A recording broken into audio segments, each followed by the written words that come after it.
बिस्मिल्लाहिर्रहमानिर्रहीम अल्लाहुम्मा सल्लि अला मोहम्मद व अला आले मोहम्मद। अस्सलाम वालेकुम दोस्तों, आप देख रहे हैं मेरा YouTube channel GK with Rana Ghulam Abbas और मैं हूं राना ग़ुलाम अब्बास। दोस्तों हाज़िर हूं एक और इन्फॉर्मेटिव वीडियो के साथ। आज दोस्तों जिस टॉपिक पर मैं बात करूंगा वो होगा जी हिजरत हबशा। इस टॉपिक के अंदर आज का जो हमारा टॉपिक है हिजरत हबशा, इसमें हम पढ़ेंगे कि हिजरत हबशा का जो वाक़या था ये कब पेश आया और इसके अंदर मर्दों की तादाद कितनी थी, औरतों की तादाद कितनी थी। साथ साथ दूसरी हबशा के मुताल्लिक़ भी कुछ देखेंगे कि उसमें कितनी तादाद थी मर्दों की और औरतों की।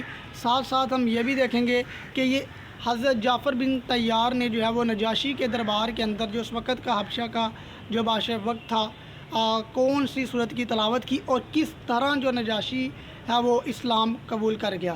तो आज इसी पर बात करेंगे। शुरू करते हैं हम आज के इस वीडियो को। वीडियो लास्ट तक देखिए ताकि आपके जो इल्म में है वो इजाफ़ा हो सके।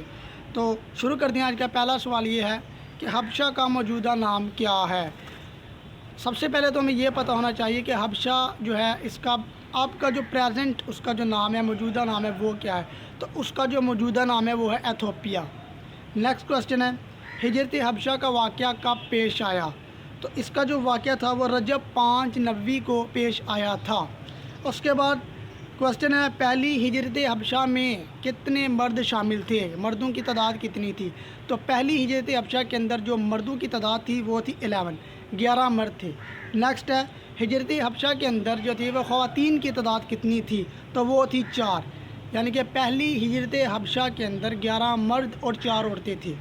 उसके बाद हिजरत हबशा के अंदर कौन से कम सन सहाबी रसूल सल्लल्लाहु अलैहि वसल्लम भी शरीक थे। तो उनका नाम था जी हज़रत ज़ुबैर बिन अल अव्वाम रज़ी अल्लाह ताला अन्हु। उसके बाद है हिजरत हबशा में कौन सा पहला जोड़ा शामिल था। हिजरत हबशा के अंदर पहले जोड़े से मुराद के कौन से वो 2 मियाँ बीवी शामिल थे, यानी कि पहला जोड़ा शामिल था, शादीशुदा जोड़ा शामिल था। तो वो थे जी हज़रत उस्मान गनी रज़ी अल्लाह ताला अन्हा और उनकी अहलिया। ये वो पहला जोड़ा था जो हिजरत हबशा के अंदर शामिल था। उसके बाद क्वेश्चन है दूसरी हिजरत हबशा में कितने अफराद शामिल थे। बहुत ज़्यादा इम्पोर्टेंट है कि जो सेकंड हिजरत हबशा हुई थी उसके अंदर जो है वो कितने अफराद शामिल थे। तो वह 73 मर्द उसके अंदर शामिल थे, 73 मर्द शामिल थे। और उसके अंदर जो दूसरी हिजरत हबशा के अंदर औरतों की तादाद थी वो थी 18, मर्दों की तादाद 73 और औरतों की तादाद जो थी वो थी 18। उसके बाद हिजरत हबशा की तीसरी जमात में कितने अफराद थे। हिजरत हबशा की जो जमात नंबर 3 थी, तीसरी जमात थी, उसके अंदर कितने अफराद थे। तो उसके अंदर 94 पीपल्स थे, 94 अफराद थे उसके अंदर।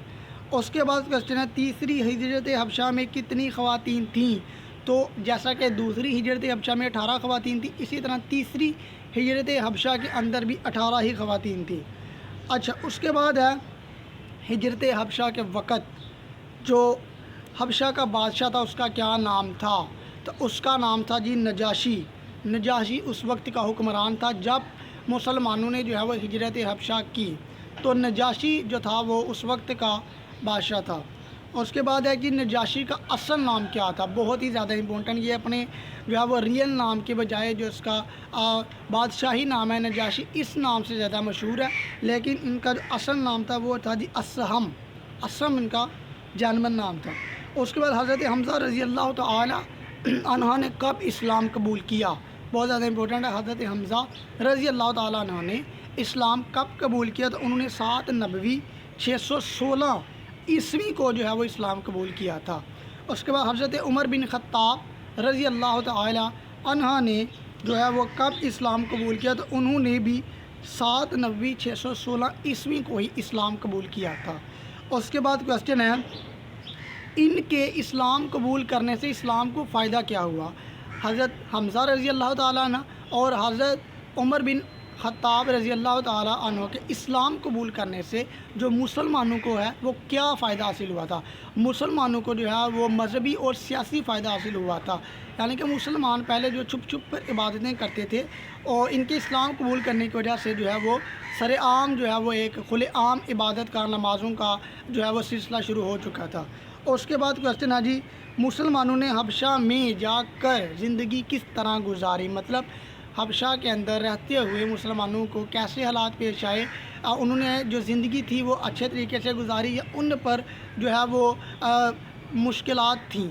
تو اس کا جواب یہ ہے کہ انہوں نے امن و امان کے ساتھ زندگی گزاری تھی۔ اس کے بعد قریش نے اپنے کس سردار کو نجاشی کے دربار میں بھیجا تھا؟ انہوں نے عمرو بن العاص کو جو ہے وہ نجاشی کے دربار میں بھیجا تھا، جو اس وقت یہ ایمان نہیں لائے تھے، اور ان کا یہ بھیجنے کا مقصد یہ تھا کہ نجاشی جو ہے وہ مسلمانوں کو اپنے دربار سے نکال دے، اپنی سلطنت سے یعنی کہ نکال دے، ان کی بات نہ سنیں۔ تو یہ ان کا مقصد تھا جو انہوں نے بھیجا تھا۔ اس کے بعد نجاشی کے دربار میں کس صحابی رسول صلی اللہ علیہ وآلہ وصحبہ وسلم نے تقریر کی تھی؟ تو حضرت جعفر بن طیار رضی اللہ تعالی عنہ نے نجاشی کے دربار کے اندر بہت ہی ولولہ انگیز اور بہت ہی اعلیٰ قسم کی عمدہ قسم کی جو ہے وہ تقریر کی، جس میں حضرت جعفر بن طیار نے جو ہے وہ سورہ مریم کی تلاوت فرمائی تھی۔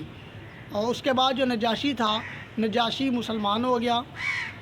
دوستو امید کرتا ہوں کہ آپ کو جو آج کی ویڈیو ہے معلومات سے بھرپور ویڈیو، ہجرت حبشہ کے متعلق ہم نے پڑھا، اسلام کی یہ پہلی ہجرت ہے، یہ بھی آپ نے یاد رکھنا ہے۔ تو اسلام کی پہلی ہجرت کے حوالے سے ہمیں پتہ ہونا چاہیے کہ اسلام کی پہلی ہجرت کب پیش ہوئی، اس کا واقعہ کب پیش آیا۔ ہمیں پتہ ہونا چاہیے کہ پہلی ہجرت کے اندر کتنے مرد تھے، کتنی عورتیں تھیں۔